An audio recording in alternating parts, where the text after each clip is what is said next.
హైదరాబాద్ లో జరుగుతున్న వరుస రోడ్డు ప్రమాదాల్లో అధికంగా రాత్రి వేళల్లోనే జరుగుతున్నాయి. నిర్లక్ష్యం, మద్యం మత్తు, నిద్రమత్తు కారణం ఏదైనా ఈ ప్రమాదాల కారణంగా రోడ్డుపై వెళ్లే అమాయకులు ప్రాణాలు కోల్పోతున్నారు. అయితే ప్రమాదాలను నివారించడంతో పాటు రాత్రి వేళ రోడ్డు ప్రమాదాలకు కారణమైన వారిని గుర్తించడం పోలీసులకు కొంత కష్టతరంగా మారుతోంది. అనేక ప్రాంతాల్లో సీసీ కెమెరాలు ఉన్నప్పటికీ వీధి లైట్లు పనిచేయకపోవడంతో సీసీ ఫుటేజ్ల ద్వారా నిందితులను గుర్తించడం కూడా ఇబ్బందిగా మారుతోంది. దీనికి సంబంధించిన నివేదికను పోలీసులు జీహెచ్ఎంసీ అధికారులకు అందించారు. నగరంలో జరుగుతున్న రోడ్డు ప్రమాదాలు, సీసీ కెమెరాల పక్కన ఉన్న వీధి దీపాల పనితీరు వంటి విషయాలపైన మరింత సమాచారం మా ప్రతినిధి రామలక్ష్మి అందిస్తారు.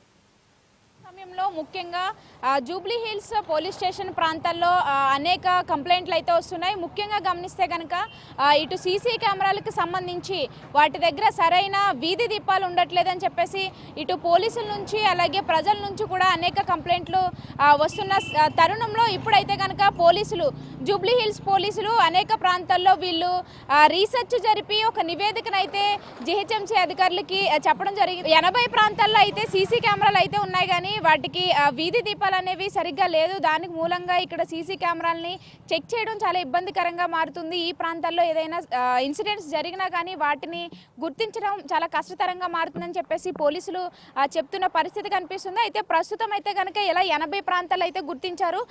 ఇటు ఇక్కడ ప్రెజెంట్ అయితే కనుక ఇక్కడ బంజారా హిల్స్ వైట్ హౌస్ ప్రాంతం దగ్గర ఉన్నాం. ఇక్కడ కూడా ఇక్కడ సీసీ కెమెరాలు అయితే ఉన్నాయి, కానీ వాటి దగ్గర ఇటు లైట్స్ అయితే అమర్చని పరిస్థితి. అయితే రాత్రిపూట ఇలాంటి ప్రాంతాల్లో సీసీ కెమెరాల్లో గుర్తించడానికి అటువైపు నుంచి ఎలాంటి వాహనాలు ప్రయాణించినా కానీ ప్రజలు ప్రయాణించినా కానీ అక్కడ లైటింగ్ లేకపోవడం వల్ల ఈ సీసీ కెమెరాలో రికార్డ్ అవ్వట్లేదు.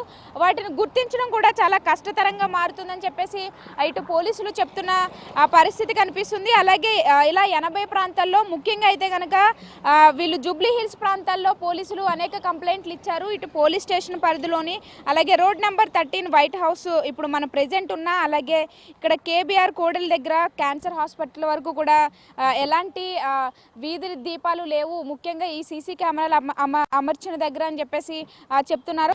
బంజారా హిల్స్ ప్రాంతంలో రీసెంట్గానే ఒక కేసు జరిగింది. ఒక ఇంట్లో దొంగతనం జరగడం వల్ల నిందితులను పట్టుకోవడానికి సీసీ కెమెరాలు చెక్ చేసినప్పటికీ కూడా అక్కడ లైట్స్ అనేవి సరిగ్గా లేకపోవడం వల్ల సీసీ కెమెరాలో ఆ కారులో ఉన్న మనుషులు కనిపించలేదు. అలాగే ఆ కారు నంబరు కూడా కనిపించకపోవడం వల్ల అక్కడ నిందితుడు ఎవరనేది కనిపెట్టడం పోలీసులకైతే చాలా కష్టతరంగా మారింది. ఆ తర్వాత ముందుకు వెళ్ళిన తర్వాత వేరే ప్రాంతంలో లైటింగ్స్ ఉండడం వల్ల దాన్ని బట్టి అయితే కనుక ఇటు పోలీసులు దీన్ని గుర్తించారు. అయితే ఇలాంటివి చాలా జరుగుతున్నాయి. ఇప్పుడు ముఖ్యంగా వేరొక నివేదిక కూడా వచ్చింది. ఇటు సీసీ కెమెరాలు అనేవి 40% ఇప్పుడు మన తెలంగాణ ప్రాంతాల్లో, ముఖ్యంగా మన హైదరాబాద్ ప్రాంతంలో అయితే పని చేయట్లేదు ఉన్నా కానీ ఈ పని చేసిన వాటిలో కొన్నిట్లో ఇప్పుడైతే 80 ప్రాంతాల్లో సీసీ కెమెరాలు ఉన్నా కానీ లైట్స్ అమర్చలేదు. దాని మూలంగా జరుగుతున్న ఇన్సిడెంట్స్ని కనిపెట్టడం కష్టతరంగా మారుతుందని చెప్పేసి ఇప్పుడు పోలీసులు అయితే జీహెచ్ఎంసీ అధికారులకి వెల్లడించడం జరిగింది. అలాగే దీని మీద ముఖ్యంగా దృష్టి సారించాలి. ఇప్పుడు జరుగుతున్న అనేక క్రైమ్ ఇన్సిడెంట్స్ అన్నింటినీ కూడా తగ్గించాలంటే ఈ సీసీ కెమెరాలే ముఖ్య ఆధారాలంగా నిలుస్తున్న సమయంలో ఈ సీసీ కెమెరాలు కనిపెట్టడానికి వాటి దగ్గర లైట్స్ అనేవి ముఖ్యంగా అమర్చాలని చెప్పేసి అయితే చెప్తున్న పరిస్థితి ఇప్పుడు ఎక్కువ కనిపిస్తుందని చెప్పాలి. కెమెరామెన్ సాయితో రామలక్ష్మి, హైదరాబాద్ రాజ్ న్యూస్.